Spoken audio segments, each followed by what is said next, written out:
കേരളത്തിൽ ഉണ്ടാക്കിയ നേട്ടങ്ങൾ ഒഴിച്ചു നിർത്തിയാൽ കേരളത്തിലെ എല്ലാ മണ്ഡലങ്ങളിലും ഏകദേശം 140 മണ്ഡലങ്ങളിൽ 135 മണ്ഡലങ്ങളിലും സജീവമായി പ്രവർത്തിക്കാൻ കഴിയുന്ന പാർട്ടിയാണ് SDP. 1500 വാർഡുകളിൽ 1482 വാർഡുകളിൽ ഒറ്റയ്ക്കും 200 സ്ഥലങ്ങളിൽ സ്വതന്ത്രരെ നിർത്തിക്കൊണ്ടാണ് ഈ തെരഞ്ഞെടുപ്പിൽ നമ്മൾ മത്സരിച്ചത്. ഏകദേശം 4 ലക്ഷത്തോളം വോട്ടുകൾ കേരളത്തിൽ ഒറ്റയ്ക്ക് കരസ്ഥമാക്കാൻ നമുക്ക് കഴിഞ്ഞു. അതുകൊണ്ടൊരു വലിയ സന്ദേശം നമ്മൾ കേരളത്തിൽ കൊടുത്തിരിക്കുന്നു. കേരളത്തിലെ ജനങ്ങൾ സ്വതന്ത്രമായി ഈ ലെഫ്റ്റ് റൈറ്റ് എന്ന് പറയുന്നതിനപ്പുറം കടന്നു വരുന്ന BJPയെ പോലും പ്രതിരോധിക്കാൻ കഴിയുന്ന സ്വാഭിമാന പ്രസ്ഥാനമായി, ഏറ്റവും അർത്ഥവത്തായി അടിത്തട്ടുകാരെ പ്രതികരിക്കുന്ന പ്രസ്ഥാനമായി SDP മാറും. ദേശീയ രാഷ്ട്രീയ സാഹചര്യം നമ്മൾ പറയേണ്ടതില്ല. നമ്മൾ പറഞ്ഞാണ് കേരളം അറിഞ്ഞത്, ഇന്ത്യ അറിഞ്ഞത്.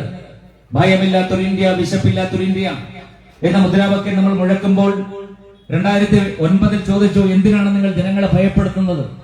പക്ഷെ 5 വർഷം തികഞ്ഞില്ല. നരേന്ദ്ര ദാമോദാസ് മോഡി ഇന്ത്യയുടെ അധികാരത്തിൽ വന്നതിന് ശേഷം കഴിഞ്ഞ 11 വർഷക്കാലം ഇന്ത്യയിൽ നടന്ന ഹിംസാത്മകമായ വംശീയ ഉന്മൂലന പദ്ധതികൾ, ബുൾഡോസർ രാജാകട്ടെ, CAA നിയമമാകട്ടെ, മറ്റ് ജനവിരുദ്ധമായ നിയമങ്ങൾ, ഡിമോണിറ്റൈസേഷൻ ആകട്ടെ, മുഴുവൻ നിയമങ്ങളും നടപ്പിലാക്കി സോഷ്യൽ ഡെമോക്രാറ്റിക് പ്രഖ്യാപിച്ചത് 2009 പക്ഷെ 14 വന്ന ഒരു ഗവൺമെന്റ്, സംഘപരിവാർ ഗവൺമെന്റ് രാജ്യത്ത് അധികാരത്തിൽ വരുമെന്നും അത് ജനങ്ങളുടെ സ്വൈര്യജീവിതത്തെ തകർത്തുകൊണ്ട്, അവരുടെ ആവാസ വ്യവസ്ഥയെ തകർത്തുകൊണ്ട്, അവരുടെ സ്വത്വബോധത്തെ തകർത്തുകൊണ്ട്, അവരുടെ രാജ്യത്തെ ഐഡന്റിറ്റിയെ തകർത്തുകൊണ്ട് ഇത്രമാത്രം മുന്നേറുമെന്ന്, ഹിംസാത്മകമായി മുന്നേറുമെന്ന് പ്രവചനാത്മകമായി SDP പ്രവചിച്ചു എന്നുള്ളതാണ് നമ്മുടെ പ്രസക്തി. 2014 മുതൽ 11 വർഷക്കാലം പരിശോധിക്കുമ്പോൾ ലോക രാജ്യങ്ങളുടെ മുന്നിൽ നാണം കെട്ട് തലകുനിക്കേണ്ട അവസ്ഥയിലേക്ക് ഇന്ത്യയിലെ പ്രബലമായ സാമൂഹ്യ വിഭാഗങ്ങൾ, രാജ്യത്തെ ആദിവാസികൾ, ദളിതർ, ന്യൂനപക്ഷങ്ങൾ, പിന്നാക്കർ ഈ രാജ്യത്ത് 2ാം കട പൗരത്വം പോലും ഇല്ലാത്തവരായി മാറുന്ന ഒരു സാഹചര്യം നിലനിൽക്കുന്നു. ഇന്ത്യയുടെ തെരുവുകളിൽ രാജ്യത്ത് ബുൾഡോസറിന് വിധേയമാകുന്നത് രാജ്യത്തെ ന്യൂനപക്ഷങ്ങളാണ്. നൂറ്റാണ്ടുകളായി രാജ്യത്ത് ജീവിച്ചവർ, നൂറ്റാണ്ടുകളായി രാജ്യത്ത് ജനിച്ചവർ, ഈ രാജ്യത്തെ മണ്ണിനെ സംരക്ഷിച്ച് മുന്നോട്ട് പോകുന്ന ജനവിഭാഗങ്ങളെ അവർ ഈ രാജ്യത്ത് മതത്തിന്റെ പേരിൽ, വർണ്ണത്തിന്റെ പേരിൽ, മറ്റ് പിന്നോക്ക ജാതികളുടെ പേരിൽ അകറ്റി നിർത്താൻ ശ്രമിക്കുന്ന ഹിംസാത്മക ഇടപെടലുകൾ ആരാണ് രാജ്യത്ത് ചെറുക്കുന്നത്? കേരളം നമുക്ക് പരിചിതമില്ലാത്തൊരു ഘട്ടത്തിലേക്ക് കേരളം പോലും കിടക്കുന്നു.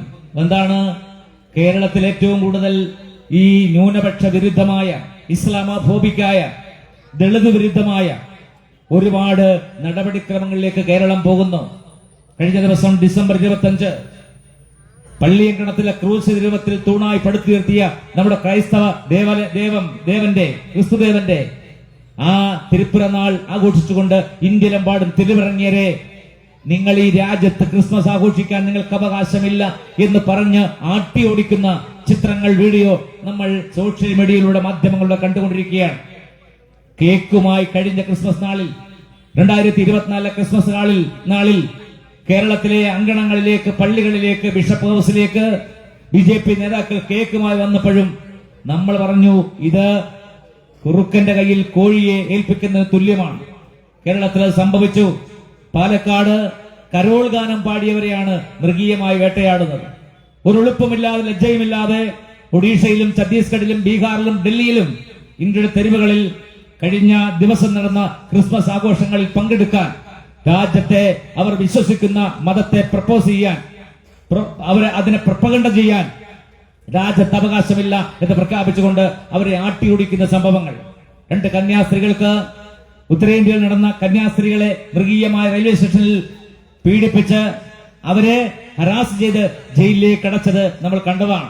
എന്ന് പറഞ്ഞാൽ സംഘപരിവാരങ്ങൾ ചെയ്യുന്ന ഒരു ഹിംസാത്മകമായ, അവരുടെ വിചാരധാരയിൽ പറയുന്ന ശുദ്ധീകരണം എന്ന് പറഞ്ഞാൽ ആര്യൻ രക്തമില്ലാത്തവർ മുഴുവൻ രാജ്യത്തുനിന്ന് വിട്ടുപോകണം എന്ന് പറയുന്ന നിലയിലേക്ക് ദേശീയ രാഷ്ട്രീയ സാഹചര്യത്തിൽ അവർ പിടിമുറുക്കിയിരിക്കുകയാണ്.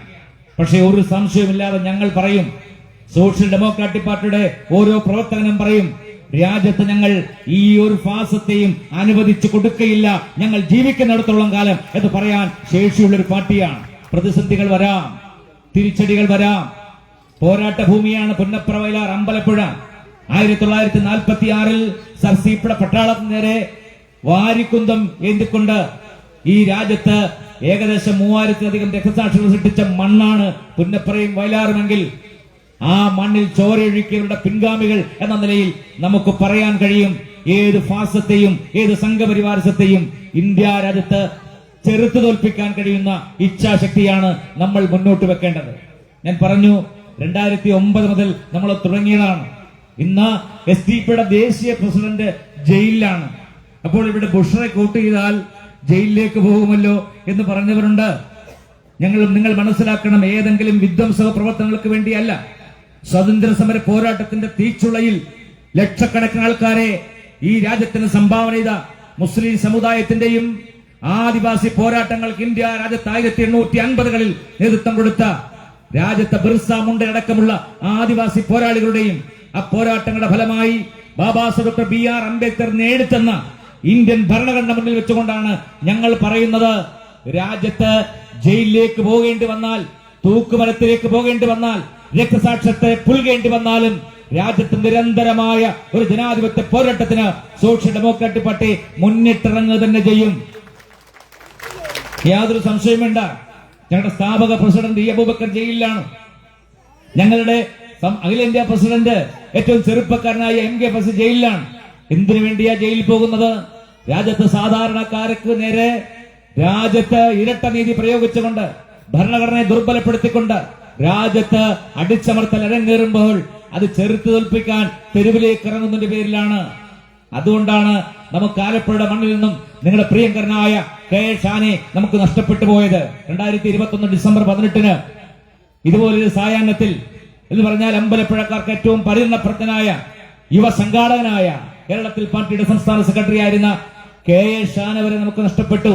അപ്പൊ രക്തസാക്ഷിത്വത്തിന്റെ, തൂക്കുമരങ്ങളുടെ, കേസുകളുടെ ആ കഥകളൊന്നും പറഞ്ഞുകൊണ്ട് സോഷ്യൽ ഡെമോക്രാറ്റിക് പാർട്ടിയെ നിങ്ങൾ അപകീർത്തിപ്പെടുത്താൻ നോക്കണ്ട. ഏറ്റവും ഉജ്ജ്വലമായി കഴിഞ്ഞ പ്രാവശ്യം ഓരോ വോട്ടിന് വിജയിച്ച ബുഷ്ര സലീം